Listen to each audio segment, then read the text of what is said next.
Yun, what's up mga kalakotsero? Panibagong araw, panibagong vlog po tayo.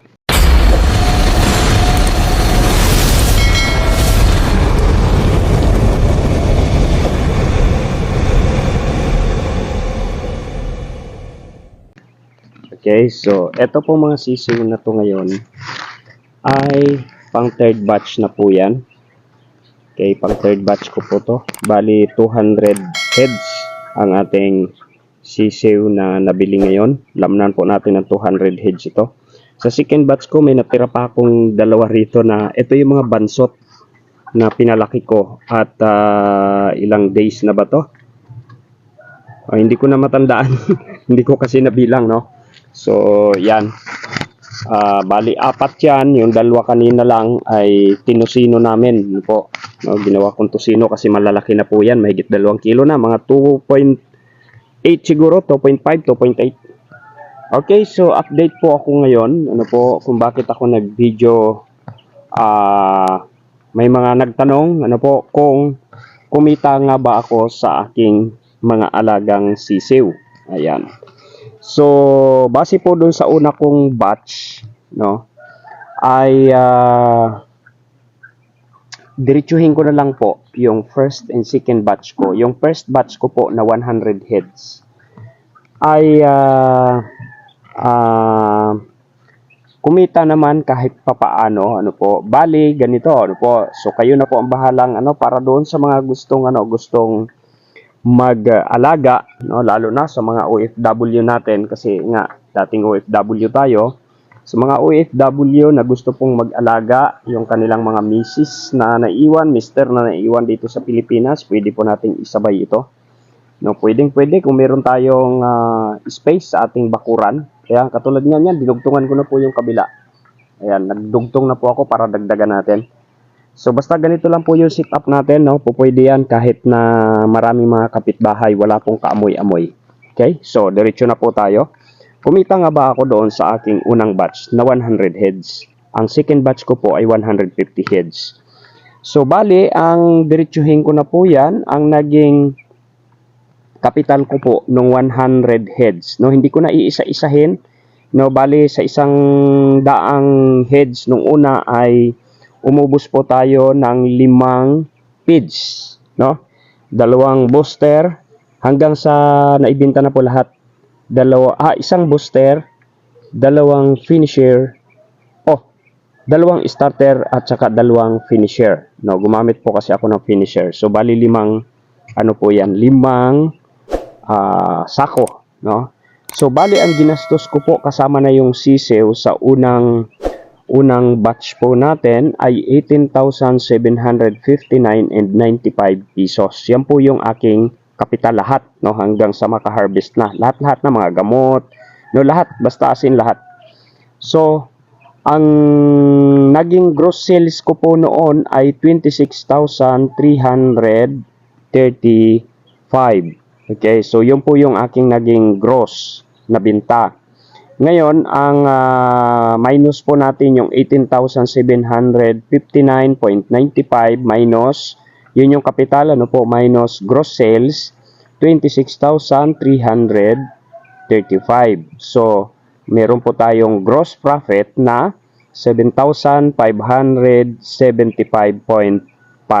pesos. 7,000, yan po yung gross profit. Siyempre, bawasan natin yung kuryente at saka tubig ko. Masyadong malaki po ang aking kuryente nung nakaraan. Sama tubig, inabot po ako ng 1,200, no? Nasa 1,000 po yung yung aking kuryente, ano po. So bawasin natin yang 1,200 na yan sa 7,575 na gross profit. So meron po tayong net profit nito na po to 6,375.05. Okay, sa loob lamang po ng isang buwan, wala pa nga. So, sabihin mo 27 days. So, maximum siguro 1 month. Ano po, sabihin natin 1 month. So, yan po yung naging nito ko, 6,375 sa 100 piraso. Okay, so ang ginawa ko dito sa ating kulungan, no, ay nagbawas po ako ng 25% doon sa nito para unti-unti naman pong maibalik yung puhunan natin sa ating kulungan. So meron pa po akong mortality no na 13 heads. Ano po? 13 heads po ang naging mortality po natin. Okay, so ipagpalagay na lang na nasa 4,000 pa rin po yung ating mortality na 13 piraso kung sakasakali pong lumaki yon, di ba? So idagdag natin doon sa 6,000, din nasa 10,000 din. Okay, may namatay kasi na 13 piraso. Ang second batch ko naman ay 150 heads. Okay, so ang naging total capital ko po ay 26,962.44. Lahat-lahat na po yan. Lahat ng mga pinambili ko. Ano po? So, lahat ng mga ginastos sa operation during operation ay 26,962.44. Kasama na po ang sisiw dyan. So, ang gross sales ko po ay umabot ng 37,000. Okay, 515. Okay, yan po yung aking gross sales. Okay, so ang gross profit ko po ay 10,552.56. So ang electrical at saka tubig, tinuos ko na lamang po ng 500 pesos. Lumiit po ang aking bill sa kuryente rito kasi na-maximize ko na po yung paggamit ng heater natin. Ayan. So hindi katulad noong una, no? Dahil nangangapa pa tayo noong una. Pangalawa, okay na po siya. So meron po tayong nito na 7,552. Kaunti lang ang diferensya doon sa 100. Ano po? No? Doon sa 100 natin may 6,375. Ito po kasi maaga ko pong naibenta, ano po? So 27 days na-dispose na po natin lahat, no? Hindi ko na pinalaki ng husto. Hindi na inabot ng 2 kilo ang isa. May mortality po ako na 8 heads, ano, 8 manok. Tapos meron tayong 3 na hindi lumaki. Pagpalagay natin 3C pa rin, no? 3C pa rin. Kasi yung hindi po lumaki na na mga sisiw, kinatay ko na po 'yon, no? Wala pang 1 kilo sa sobrang tagal na, ano po. So kinatay ko na po yung 3 na 'yon. Kaya sabihin natin na may 3C pa rin po tayo na mortality. And then ito po yung naiwan, no? 4 po 'yan. Yung ang 2 nga kanina, ginawa po namin tusino dahil gagawa ako ng tusino. Yung 2 na 'yan, napakalalaki na po niyan. Okay, so 7,000 siguro mga ano pa rin, no? Sa ating net, ano po, so ganun pa rin, no? Nagbawas pa rin po ako ng 25% para po sa ating kulungan, no? Para po sa ating kulungan. At yun nga, yung binawas ko naman dito sa sa 2 batch natin na dumaan, yun naman po yung aking ginawa, yung kulungan diyan, in-extend ko na po.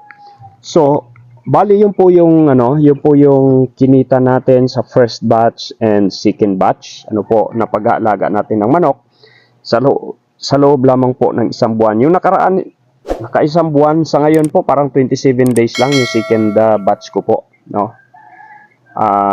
Hinarvest ko na po siya kasi marami nang nagpedido or nagpa-reserve, kaya hinarvest ko na po siya.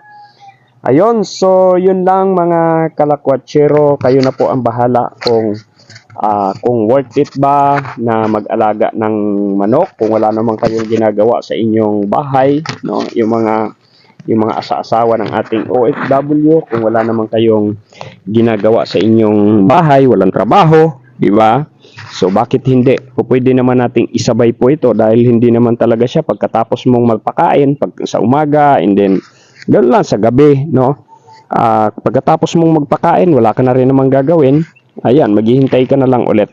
So kayang-kaya po natin yan, no po. Dagdag income din kahit pa paano. Okay, so yun lang mga kalakwatsero. Kung nakatulong po sa inyo ang bidyong ito, please don't forget to subscribe at wag na rin po nating kalimutan para naman po kahit papaano ay paki-share naman po ng ating video, ano po, no? Yun na lamang po, pinakantulong.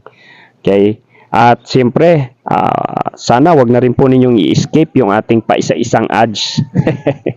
Okay, so salamat po. God bless. Bye-bye.